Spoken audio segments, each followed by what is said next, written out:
The Lord God is my help. The Lord God is my help. The Lord God is my help.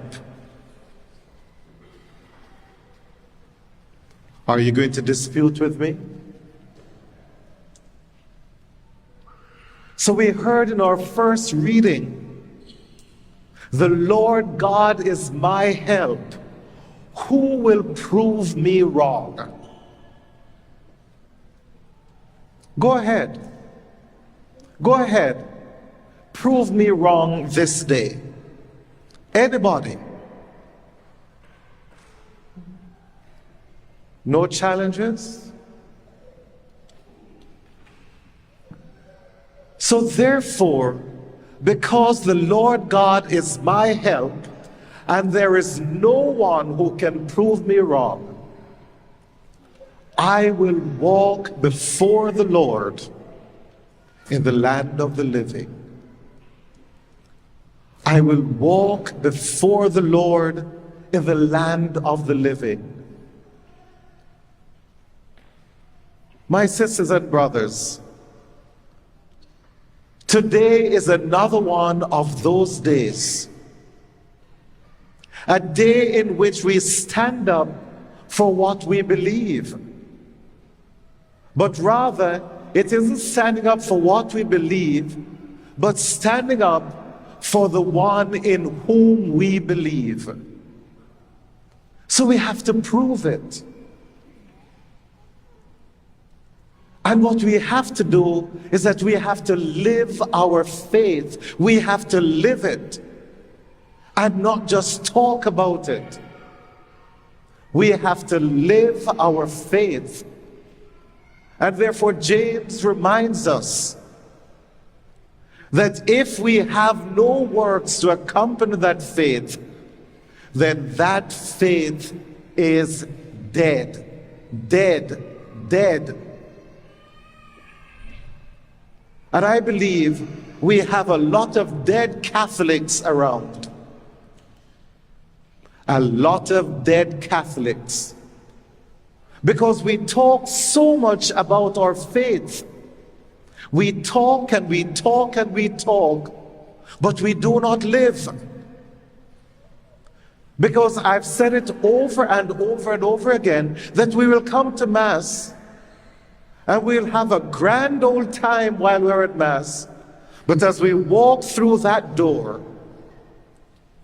we start to live again in the very way that we came into the church. Why is the world in this state that it is in? And I dare to say it is because we as Christians, we as Catholic Christians, have not lived up to our faith. We talk too much. So is it any wonder that when you heard the gospel reading, that after Jesus asked them, "Who do you say I am?" And Peter made his response, he said to them, "Do not tell anybody about this." But people have taken that to mean that Jesus doesn't want us to say anything, he wants us to keep silent. But Jesus was saying, don't talk about it, live it. That's why he went on to say that the Son of Man is going to suffer and die. Because he was one who demonstrated to his people what he was about. So do we know Jesus? Do we believe in this Jesus? Do we want to be like this Jesus? But no, we make it up as we go along. So we are not challenged by what we claim to believe. We only just talk about it, but we don't live it. And we have been going through this for weeks now in the church. And I hope that we're not going to wait for another 3 years, because when we get back to year B in 3 years' time, we'll hear those same readings again and again. But I know that in 3 years' time, I won't be here as the rector. Definitely not. So this will be my last opportunity to challenge you in those words. Because we need, my sisters and brothers, to live our faith, to live that faith. And when we live that faith, then no one can challenge us. No one can confront us. No one can say we're wrong, because no one can say that the God in whom I believe is not the true God. So you see, if we have been talking the talk, it is time to walk that walk. And where will we walk? We have to walk before the Lord in the land of the living. So yes, day by day, wherever we go, we're expected to live that faith, to live it out, to let people know the God in whom we believe. Not by our words, but by our actions. People want to see that. So earlier on in the year, we heard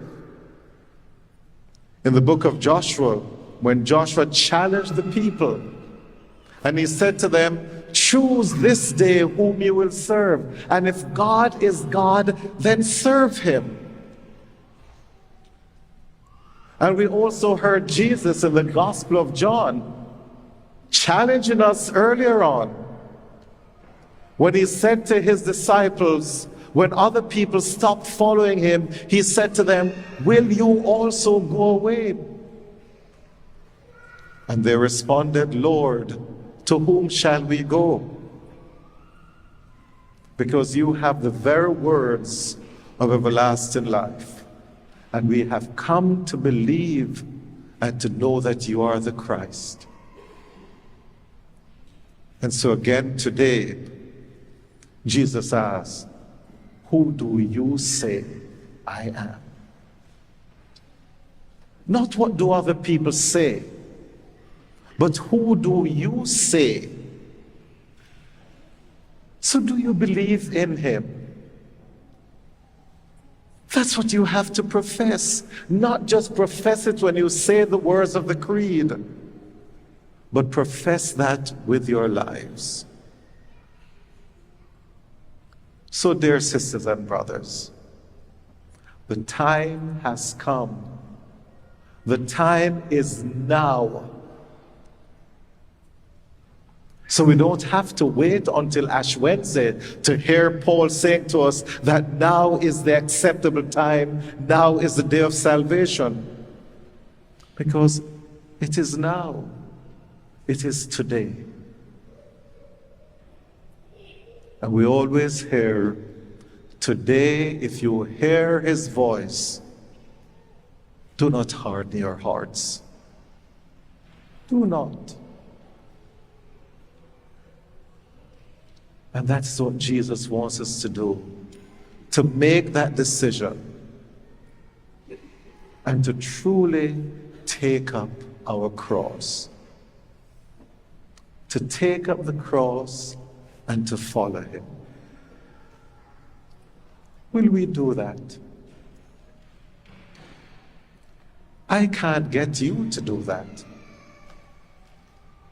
But guess what? I will do that. I will do that today. I will walk before the Lord in the land of the living.